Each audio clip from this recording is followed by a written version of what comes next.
So this session is about working together across borders and exploring the potential of working together.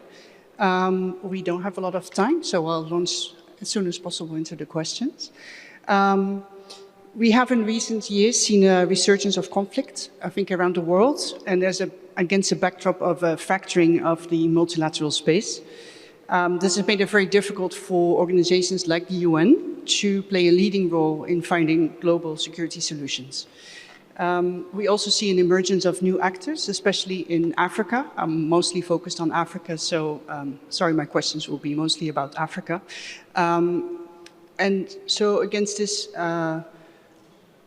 difficulty of finding global or African security solutions, we see an emergence of new actors who also play a role on the global stage. For example, the UAE or Turkey and Saudi Arabia have all now are part of this global world where we all try to find solutions. I would like to start with Madam President. This search for global security solutions has become very difficult, and wars are on the increase, or we have the impression that there's more conflicts recently, and they're very hard to resolve, as we can see from various conflicts today. What is your experience with conflict resolution and the fracturing of the multilateral space? How do you see that? Can we talk about a fracturing of multilateral space? Let's put the whole idea about global cooperation, effectiveness in development, effectiveness in security, into a historical context. Post-World War II, 4 major institutions, global institutions, were organized to promote development and security. The Bretton Woods institutions, International Monetary Fund and World Bank, to ensure economic growth. The Security Council, to ensure peace and security in the world.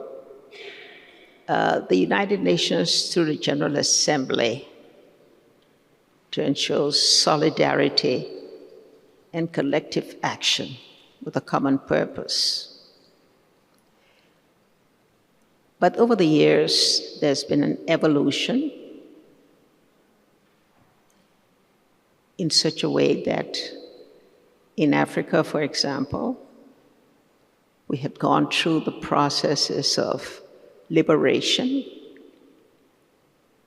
of big man syndrome, militarism, and we've also, over the years, developed adherence to democratic principles. On the other side, the other regions, we saw effective multilateralism that was applied largely through bilateral relationships and multilateralism through, again, the 2 primary global financial institutions, World Bank and IMF. The changes that occur in evolution is that a fragmentation of the global leadership led to issues in which the effective commitment to democracy and was undermined, and that also had its effect in Africa, as we've seen 8 coups d'etats within the past decade or so. I think we're at the place in the world where COVID-19 and the effect of COVID-19 has changed the thinking and brought to fore a commitment to a new global agenda, a global agenda that goes past the multilateral development goal, sustainable development goal, to the point today where we're talking about more effective multilateralism and a more secured world through a changed peace and security, through changed global financial architecture, through addressing matters relating to global public goods, such as the threats of climate change, artificial intelligence, ensuring that the Security Council are changed. So we're just in a changing world in which Africa also has to find its voice through our own regional institution, through the Africa Free Trade Agreement, and through ensuring that we have, through our regional institutions, whether there's the multilateral banks, or whether it's our regional political institutions coming out of the African Union, that we are able to have a voice in this new evolution of a world that's going to be changed in significant ways. So let me say that I think much has been said today from the panels that preceded ours, and what they have tabled are just another example of the way the world is changing and the responses that are required if Africa is to maintain a place being what we call the continent of the future. So you can pass on to somebody else. Thank you.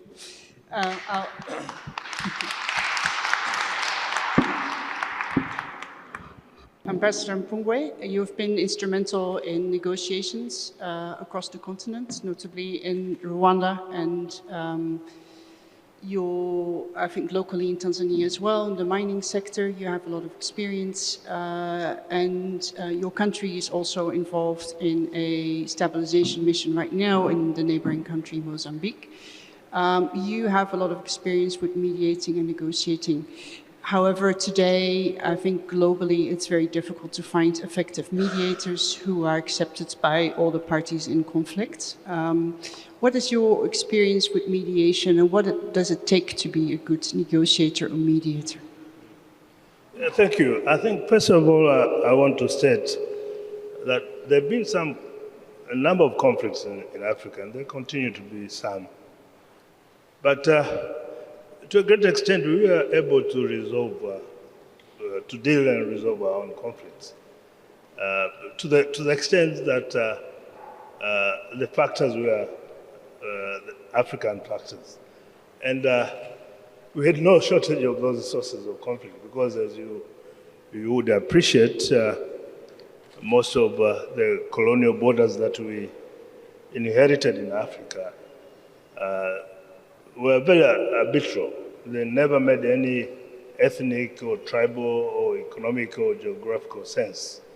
So the colonial borders by themselves, the way the countries were formed in Africa was conflictful. You find different tribes crossing different borders. And then we ended up with the vagaries of the Cold War, which also caused a lot of tensions in Africa. And if you could recall, there were a lot of coups and violent changes in a number of countries in Africa. But we still were able to develop our own internal capacity to resolve some of these conflicts, especially in this part of Africa, the Southern Africa, and through the frontline states. We were able to support various liberation processes, but also resolving a number of conflicts. And as you mentioned, personally, I was very much involved, apart from the frontline states' activities to bring liberation and independence in a number of countries around here. But I was specifically involved with the mediation of the Rwandese conflict in 1992-93. And indeed, we were able to, it was a difficult conflict, you know, it's a deep-rooted conflict, characterized by very emotional issues, but we in Tanzania, you know, assisted by neighboring countries, but with the very active involvement of the continental organization, the OAU, then now AU, we were able to pull through a peace agreement, but as the global peacemaking procedures and architecture it is, we also had expected, and it was organized in such a way the UN would have come in to implement the peace agreement that we achieved in Arusha during the 13 months that we negotiated the peace deal. But it was a lack of, you know, timeless response on the part of the UN. The peace process collapsed at the cost of 1 million people, which is the saddest part of my experience in dealing with the conflicts in Africa. But so what, according to you, takes a good mediator? What's essential for a good mediator in conflict? I think it depends on, you know, you have to understand the character and nature of the conflict. It's not one size fits all. In the case of my experience with the Rwandese conflict, it is a deep-rooted conflict.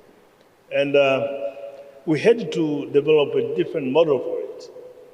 You know, at that time, the common model in Africa, whenever a crisis happens, you know, the heads of state would fly in at a certain country, you know, sit there for a few hours, discuss, and come with resolutions, and they fly back.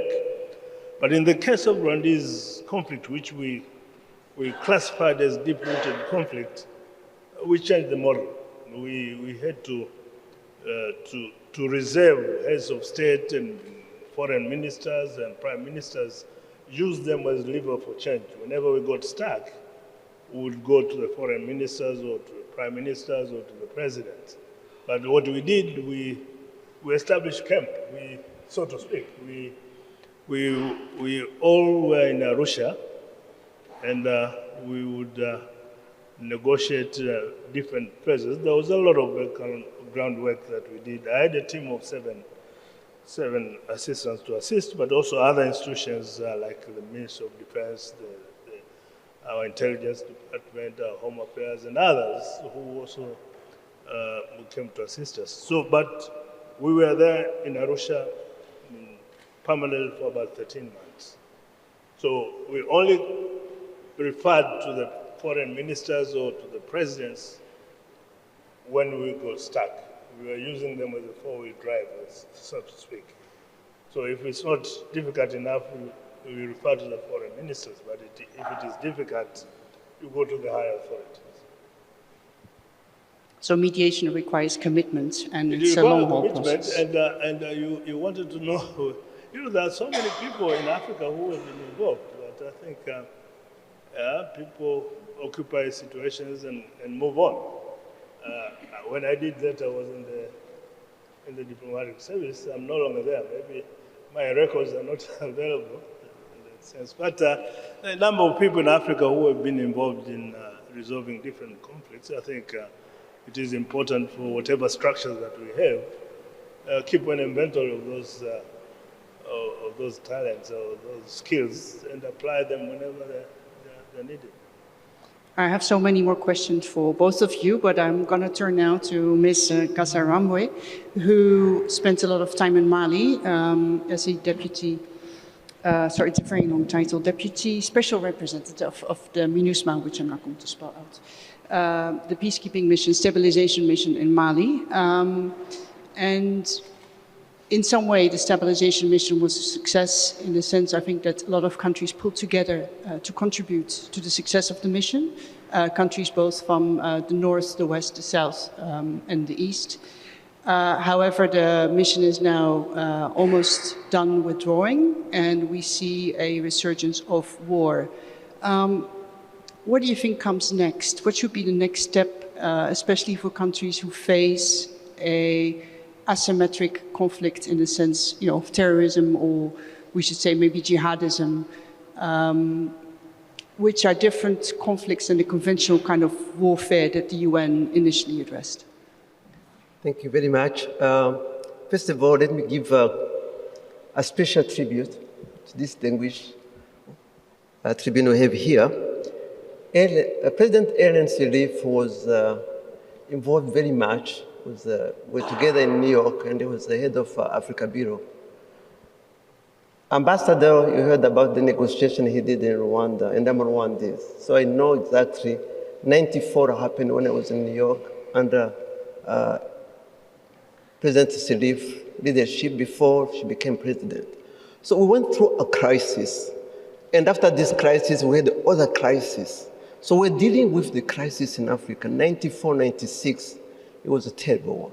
Rwanda, Congo, then the Central African Republic, the mutiny, and so on. And later on, you see, we're in 94, we're talking 94, and now we're in 2023. We still have some conflict in Africa, unsolved and others solved.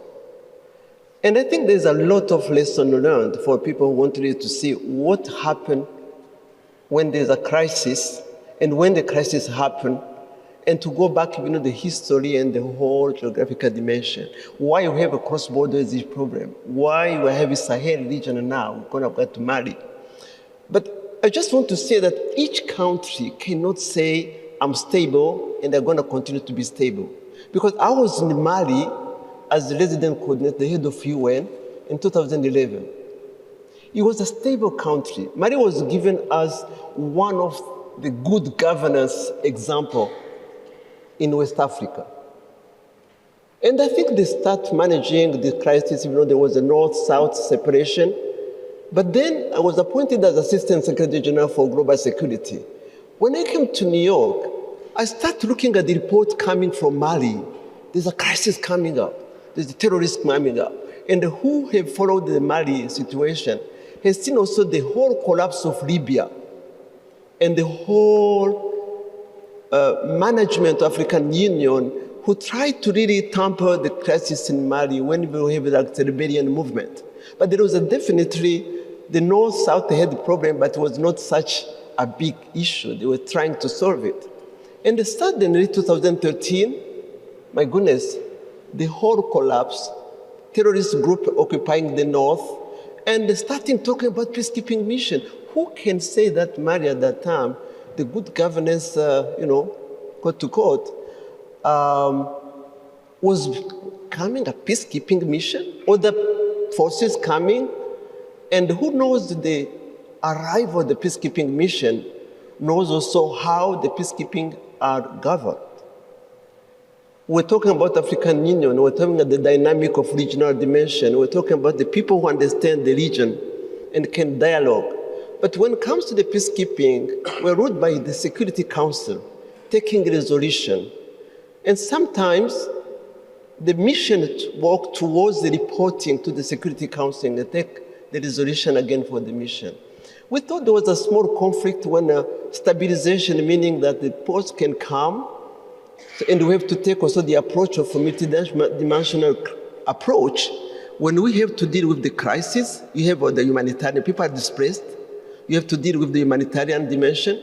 You have to deal with the development, because when people also don't have water, energy, whatever, you have to deal with that, so development dimension.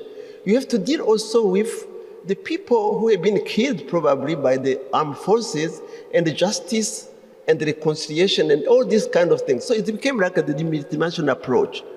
But then who knows very well, the UN knows that there's a secretary of a Security Council, and there is the agencies and the humanitarian trying to act. But the voice of reporting is the Security Council. And then there is an approach of saying, who's going to dialogue and make sure that those forces, the terrorist group are there? What will happen? And I'm coming back to, while this session, talking the innovative approach. Don't think about the expert, the mission is going to solve the problem. In my view, it's the people inside. They've lived together for many years.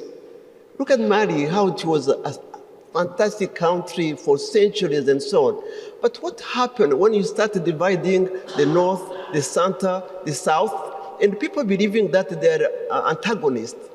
And I think that's where we have to rethink the stability. The stability you can have forces, defense. And we have, by the way, from one national forces to 34 contingents coming from Cambodia, coming from Bangladesh, coming from wherever. And you think that the people will understand the dynamic inside? Yes, it's our responsibility that they have the mission, but you have such a big dynamic. And I think the rethinking stability, as you say, is to go back again to the population we serve. What is happening there? Are the national forces, security, working with the population? Are the population looking at them as the people they can trust? We had a case just on the cross-border on Mauritania, because the Sahel region is so interconnected. And you know, when we ask them why these terrorists also can move around, and there's a trafficking, there is a lot of, how do you make your region stable? They say, listen, we had a system on security. When there is a small radio and small telephone, we distribute it to all local entities. And whenever, and we sensitize the population. Security is your security, but it's you who have to take the lead. When someone comes to the region, the local one, the chief, the imam, and the people, mosque on Friday, they have, and they were talking about your own security, grassroots level, women, youth, security involved. If you see someone coming, the Sahel region is like, you see who's coming, and from far, and someone say, I see someone I don't know. Could you just see what's happening? So you have like the trust between the security forces and the population. Population is really new. Second, is also those population, when they see that they completely don't have anything to eat, anything, you don't care about them. Of course, when these forces came, they tried to be the nice guy, the humanitarian savior. And of course, they recruited the local entities, especially the youth, and they became part of the terrorists. So I think one of the aspects I like very much during the negotiation was to say, why don't we bring together, while the government is looking at the SSR, security sector reform, but let us look at the entities, the local entities, and look at how we can build this trust and have the civilian and the forces together with a dialogue, and see how also we have the regional entities, including the head of state, including all the dynamic, to come and help. And at the same time, that's why I said this multidimensional approach, you also serving the local communities to provide the basic needs. And I do think that I clearly want to come back to this rethinking stability. I was approached by, I think, Atlantic Council and the CIPRI, those two think tanks, rethinking stability in the peacekeeping mission today. I think if we are ignoring that dynamic of local entities, that dynamic of the negotiator, the peace builder, we are totally out.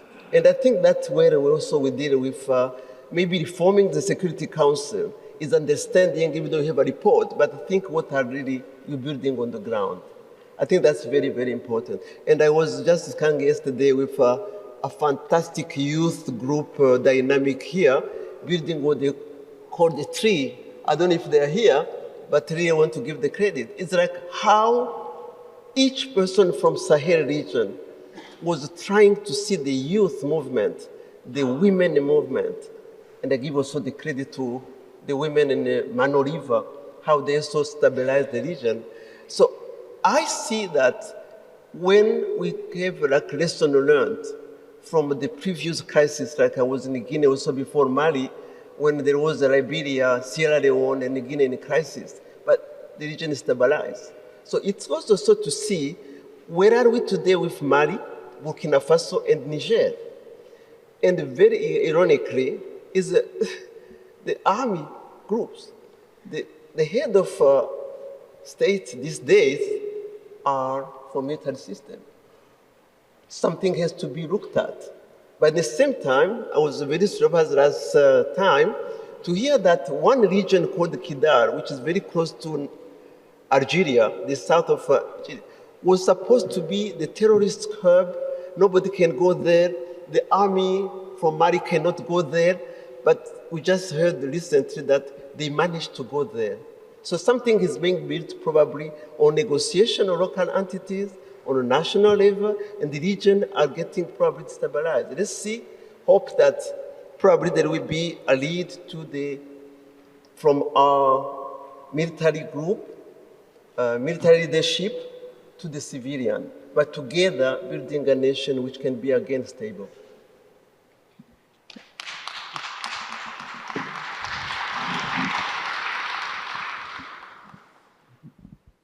Let's talk a little bit about the African leadership experience. You had asked me to talk about Liberia. Liberia experience is a very clear example of how African leaders had come together in collective action. Liberia had the largest peacekeeping force, and it's only because the leaders of ECOWAS, the leaders of the West African nations, were able to come together and put in soldiers. It was supported by the United Nations through the peacekeeping force, but they were the ones that led the action that were able to bring out 2 decades of civil war to an end.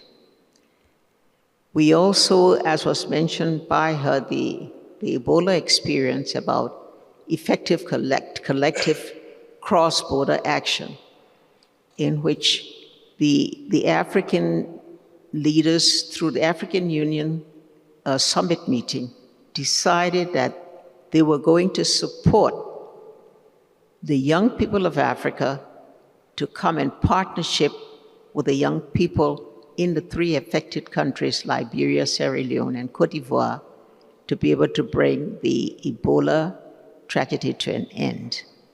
And through that means also the 3 affected countries being able to organize joint security measures, joint communication methods, were then able to work together and to be able to end the Ebola in the shortest period of time, Liberia being most affected, but the one that ended it first before the other 2, even though in each country, in our country, over 5,000 people had died. And I think if you all recall COVID-19 and that experience, it was the African leadership that put together the first means of being able to mobilize the resources for vaccines that would be able to be taken to our country.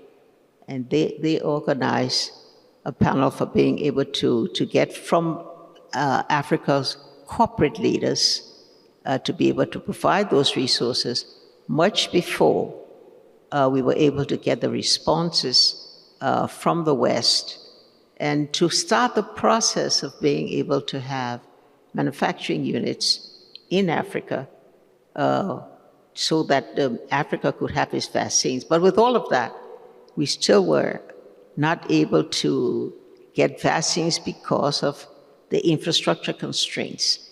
This is why the experience of beginning to look today at global action and to introduce the changes in global action that are going to lead it. Today we have what in effect are global wars, Ukraine, Palestine, and Israel. And we've not been able to get the Security Council to take the necessary action through dialogue, through measures. This is why we're to be able to get a new world order in peace and security, you have to have the participations of regional institutions. You need to find the measures whereby there's more prevention than there is cure when it comes to conflict. And this call for a new global order is something in which Africa has to play and is playing a leading role. We cannot continue to have a world in which the domination is by the few powers, in which the people themselves who will be affected by decisions and policies that are formulated somewhere do not have a say, do not have a place. We cannot continue to have a world that cannot address those that have been marginalized, whether we're dealing with women or whether we're dealing with youth. This is why the call today for effective peace and security is to ensure that the Security Council has representation from other regions. And fortunately, a decision has been taken to make sure that Africa Union has a seat on the Security Council. We cannot have a world order in which the resources of the world are held by only the institutions of the global north and the global south excluded. You cannot have SDR allocation, which provides the financial resources for development, has to be held by the major richer countries of the world. And when there's a threat like COVID-19, we do not have the means to have equitable and scaled resources for the poorer countries. That's why we need to change the overall global financial architecture. Today, where does capital resources lie? Where is the money in the world? It's held by the private sector. It's held by private corporations. And again, a new financial architecture is going to ensure that there's a blending of resources. That is what is called the Bridgetown Initiative, in which that blending of resources that come through bilateral arrangements, multilateral arrangements, are then twinned with private sector, private capital, that would be at a scale where countries can develop more, where you do not have the ownership of these institutions controlled by the global north, so that the global south too has representation in each of those institutions. And so if I talk about this, is because today this is essentially the agenda of the world. The time for change has come, and these changes have to take place where people are going to be able to be a part of those processes. The fragmentation that we have today in the global political order needs to change. It's changed because the dominating powers have been weakened over time by the growth of other institutions that have been able to do more in terms of having strong economic growth, being able to promote their own prosperity, but not today being able to have a voice. And so if I stray from the topic of just trying to promote effective transboundary thing and talk about wanting to do with global issues, is because the time has come for that. The time to be able to change the structure of the world has come. That's because the threat of the world, look at COVID-19. Nobody would have thought when it started that it would have so penetrated the entire world. The major countries did not react until it became a global threat. And this is why today we have the effort is made to create the vaccines, to create the preventive things in the health sector to be able to respond to that. So if I'm taking too much of their time because of these things, it's simply because we've reached that stage in the world where we have to now, Africa is moving toward finding its role as the continent of the future, finding its role through collective action, through more effective regionalization and regional integration, to find that common voice, to be able to take its rightful place in the discussion, in the discourse of nations about what the global agenda should be, how should global resources, how should inequities and injustices be addressed. I think those are the issues that bind us all when we make those decisions as African leaders. Thank you very much.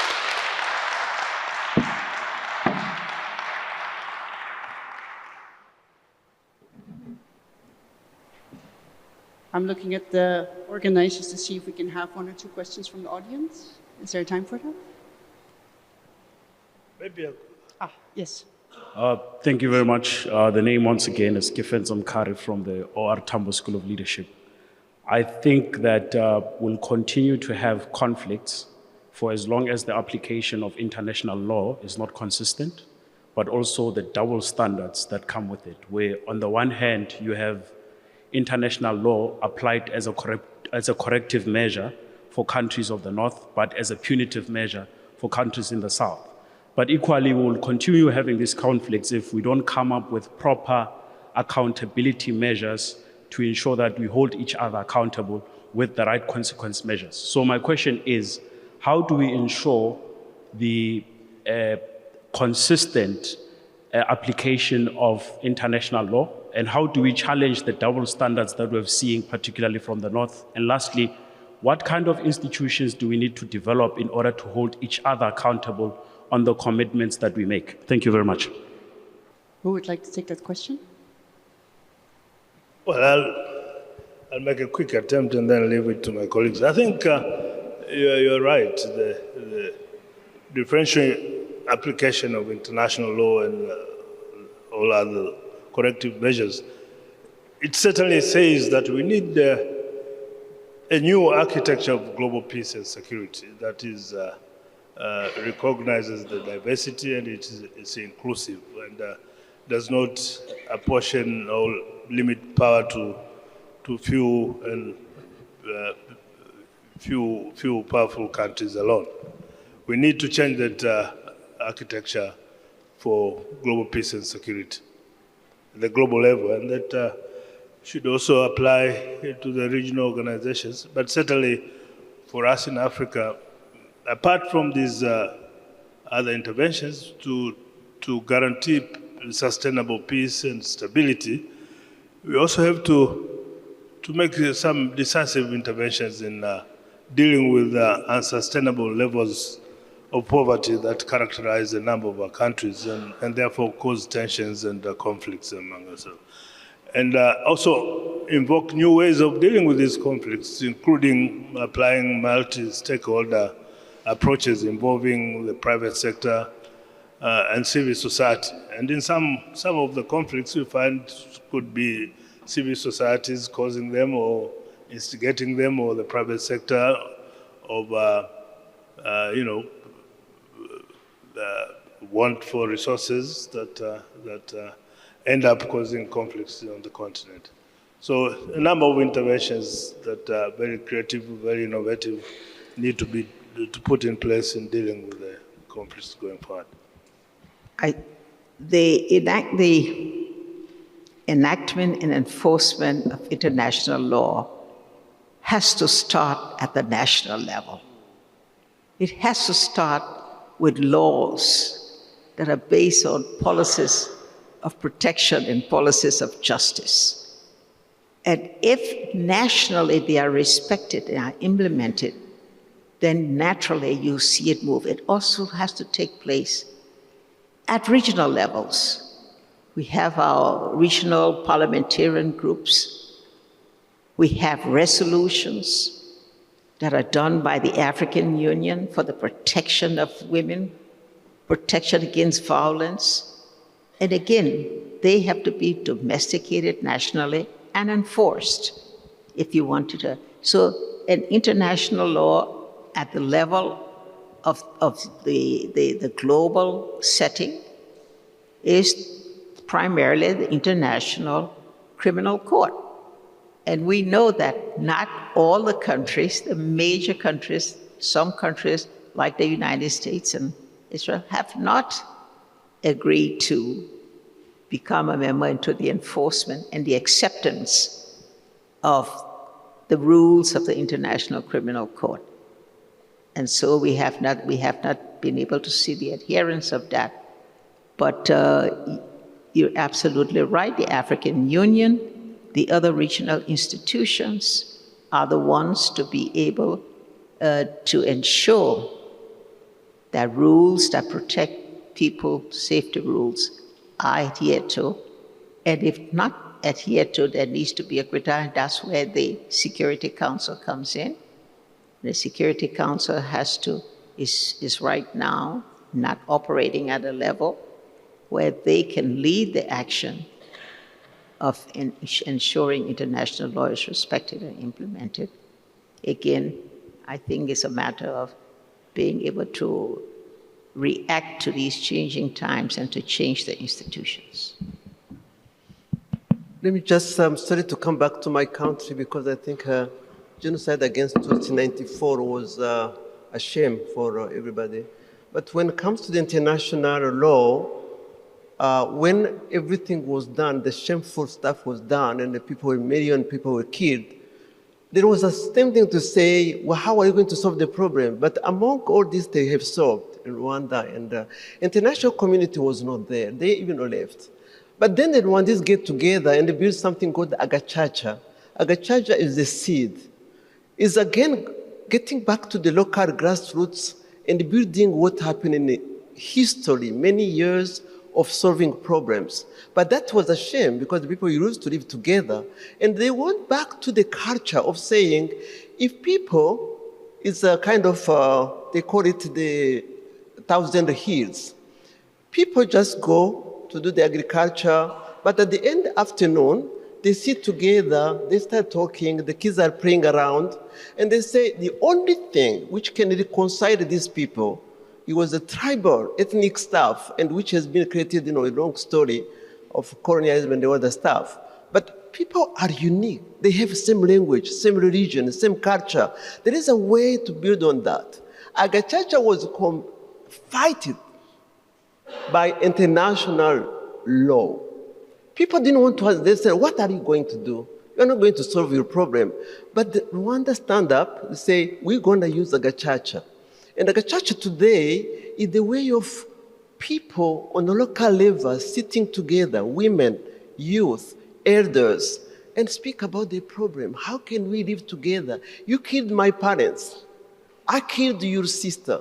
But we still have to live together. Of course, there's a lot of national reconciliation. There's a lot, maybe President Ellen can say that's a lot what has been done. But I think I go back to this international law versus the local laws and means of living together. Because at the end of the day, international community will come, they will leave, but people will stay together.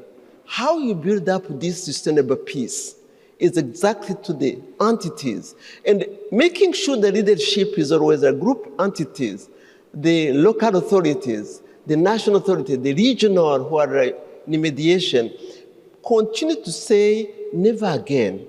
Never again is built up on this level, community level, and up. And of course, education is key, civil engagement, because if you are not leaving people like that, they will kill each other again. If you close the eyes and you don't pay attention to good governance, they will be killing each other again. So all together, as I said, the multidimensional approach is why you solve this justice, social justice. You build up also economic development within the entities to make sure that today, I will not come to kill you because we have a business together. We are building business together. We are more focusing on how we're going to build up our system, economic system, to make sure that our children are educated, and we have a health system, and we have all these basic things we are talking about. So I still believe that building this justice and the national reconciliation goes with all the focus again of development, justice, leadership goes with the local governance, national governance, regional governance, And we do those crises which remain today is because you hate, you cultivate the hate among population. Who's to kill who? Is again your neighbor. So we really need to pay attention to that one, and I think this is why I'm continuing to say, everybody who's here, who's thinking about innovative approach, the youth, the women, everybody, we need to continue to look at how do we solve the problem of crisis, small conflict, which can become tomorrow another big crisis. So I come back again to that. I think it's a multidimensional approach. Thank you. Thank you very much. I understand that the time is up, but thank you very much for your contributions today.